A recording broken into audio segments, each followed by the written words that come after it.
Hello, എന്തൊക്കെയുണ്ട് വിശേഷം? എല്ലാവരും സുഖമായിട്ടിരിക്കണല്ലേ? ലാൻഡ് ഡാസ്ലിംഗ് ലുക്ക്, അങ്ങനെയല്ല എൻ്റെ പേര്. അപ്പം ഞങ്ങൾ ഇവിടെ പോയത് എന്തിനാന്ന് വെച്ചാൽ അച്ചുവിൻ്റെ മുടി വെട്ടാൻ വേണ്ടി പോയതാണ്. അപ്പം ഞങ്ങൾ ചെന്നവർക്ക് ഓണം സെലിബ്രേഷൻ ആയതുകൊണ്ട് അവരുടെ നല്ല അടിപൊളി അത്തപ്പൂക്കളൊക്കെ ഇട്ട് മാവേലിനെയൊക്കെ വെച്ച് പളിപ്പമ്പിള്ളേരൊക്കെ സെറ്റും മുണ്ടും ഒക്കെ കൊടുത്ത് മലയാളി മംഗങ്ങളായിട്ട് നിൽക്കുന്നുണ്ടായിരുന്നു. അപ്പോൾ അച്ചുവിന് വെട്ടണത് വൂൾഫ് കട്ടായിരുന്നു. അപ്പോൾ വൂൾഫ് കട്ട് വെട്ടോന്ന് ചോദിച്ചപ്പോൾ അവർ വെട്ടും എന്ന് പറഞ്ഞു. അങ്ങനെ അവിടെ ഇരുത്തി അച്ചുവിൻ്റെ ഹെയറൊക്കെ ഒരു വാഷ് ചെയ്തു.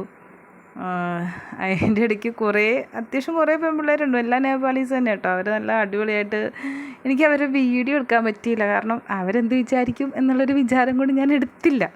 എന്നിട്ട് ഹെയറൊക്കെ വാഷ് ചെയ്ത് അവസാനം അത് വെട്ടാൻ വേണ്ടി കൊണ്ടുവന്ന് ഇരുത്തിയപ്പോഴത്തേക്കും എൻ്റെ അടുത്ത് അഭിപ്രായമൊക്കെ ചോദിച്ചപ്പോൾ എനിക്ക് പ്രത്യേകിച്ചൊരു അഭിപ്രായവും ഇല്ല, കാരണം എൻ്റെ മുടിയല്ലല്ലോ. അങ്ങനെ എനിക്ക് തോന്നി എന്താ പറയുമ്പോൾ ഒരു വെട്ടിക്കൊണ്ടിരുന്നപ്പം പെൺകുട്ടികൾക്ക് ലെയർ കട്ട് ചെയ്യണ പോലെ ആൺകുട്ടികളുടെ ഒരു ലെയർ കട്ട്, അതിന് ഈ വായിക്കൊള്ളാത്ത പേരൊക്കെ ഇട്ട് വിളിക്കേണ്ട വല്ല കാര്യമുണ്ടോ എന്നൊക്കെ ഞാൻ ആലോചിച്ചു. എന്തായാലും എല്ലാം ലെയർ കട്ടൊക്കെ ചെയ്ത് മുടിയൊക്കെ അവർ ഡ്രയർ ഉപയോഗിച്ച് ഉണക്കി സെറ്റ് ചെയ്ത് സിറമൊക്കെ തേച്ച് കൊടുത്തപ്പോഴത്തേക്കും ഉള്ളൊരു ലുക്ക് ഇതേ വരുന്നുണ്ട് കേട്ടോ. അച്ഛനാണെങ്കിൽ ഒരു വിഷമം പോലെ, കാരണം എൻ്റെ ഒരു 1000 രൂപ അങ്ങോട്ട് പൊടിച്ചിട്ട് ചെയ്ത പരിപാടി ആയതുകൊണ്ട് ഇനി എനിക്കെന്തേലും വിഷമം ഉണ്ടോയെന്ന്. അപ്പം ഞാനതുകൊണ്ട് പറഞ്ഞു കുഴപ്പമൊന്നുമില്ല, നല്ലതാ എന്ന് പറഞ്ഞ് ഞാൻ അവനെ അങ്ങ് സമാധാനിപ്പിച്ചു. അവനൊരു വിഷമം വേണ്ടല്ലോ, കാരണം കഷ്ടപ്പെട്ട് ആറ്റുനോറ്റ് വളർത്തിക്കൊണ്ടുവന്ന മുടിയാണല്ലോ എന്ന് ഓർത്ത്.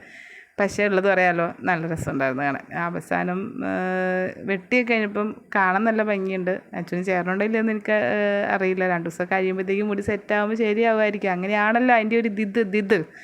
അപ്പം ചാനൽ ഇഷ്ടമാണെങ്കിൽ നിങ്ങൾ സബ്സ്ക്രൈബ് ചെയ്യണം, ലൈക്ക് ചെയ്യണം, ഷെയർ ചെയ്യണം, അത് മറക്കരുത്.